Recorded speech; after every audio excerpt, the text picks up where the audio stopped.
Hello বন্ধুরা, আজ দেখাবো দারুণ একটি আচার।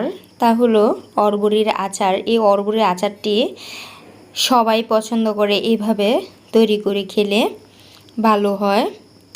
একবার খেলেই বারবার খেতে মনে চায়। আমার এই ভিডিওটি স্কিপ না করে পুরোটি ভিডিও দেখবেন, তাহলে বাড়িতে এভাবে ট্রাই করতে পারবেন। অরবরির আচারটি মুখে লেগেই থাকে, খেতেই মনে চায়, বারবারই খেতে মনে চায় তৈরি করলে।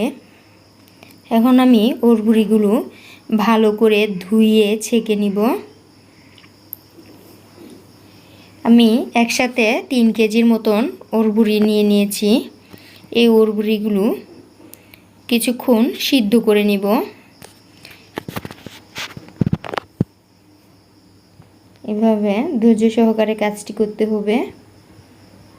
আর অরবরির আচার খেতে অনেক স্বাদ, ভালো লাগে খেতে। এখন আমি নেড়ে চেড়ে দিব, সিদ্ধ করে নিব। এরকমভাবে ভালো কুটে আসবে, তারপর সিদ্ধ হয়ে যাবে। সিদ্ধ হয়ে গিয়েছে। এরকমভাবে চালুনো ছেঁকে পানিগুলো ঝরে নিব। তারপর আমি একটি পাতিল বসায় দিলাম, সরিষার তেল দিয়ে দিব। দিয়ে এর মধ্যে দিয়ে দিব রসুন কুচি। আর অবশ্যই আচার বানাতে হলে সরিষার তেল দিয়েই বানাতে হবে, তাহলে খেতে অনেক ভালো লাগে। এখন আমি দিয়ে দিলাম রসুন কুচি, দিয়ে দিব টক ঝাল মিষ্টি আচার অরবরির, দিয়ে দিলাম লাল মরিচ ভেঙে, কিছুক্ষণ ভেজে নিব। তারপর দিয়ে দিব 5 ফোড়ন।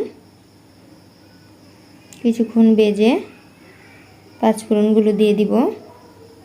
ভাজার মধ্যে 5 ফোড়ন দিলে অনেক সুন্দর একটা ফ্লেভার আসে।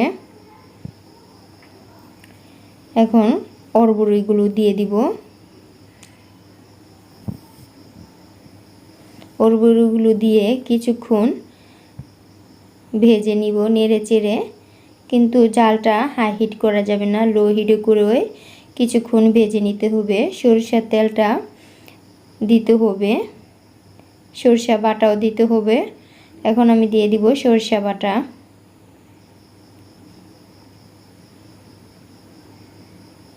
কোনো পানি অ্যাড করা যাবে না। স্বাদ মতো নুন দিয়ে দিলাম, দিয়ে দিলাম মরিচের গুঁড়া।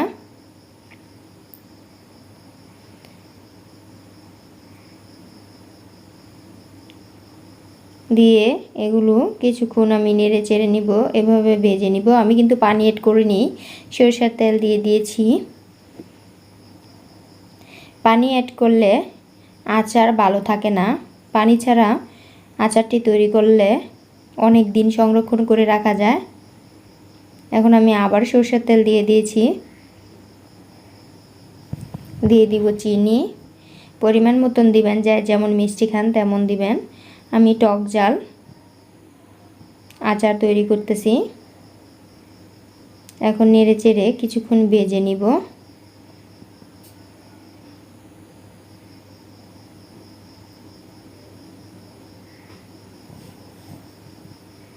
ভাজা হয়ে যাবে, কিছুক্ষণ পর পর নেড়ে চেড়ে দিতে হবে।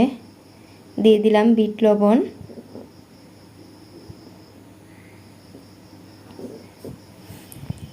এখন আমার ভাজা শেষ। দিয়ে দিব আমি ভাজা মরিচের গুঁড়া, দিয়ে দিব 5 ফোড়ন ভাজা। এগুলো দিয়ে আরও কিছুক্ষণ জাল দিয়ে নিব। ভাজা 5 ফোড়ন দিয়ে দিব।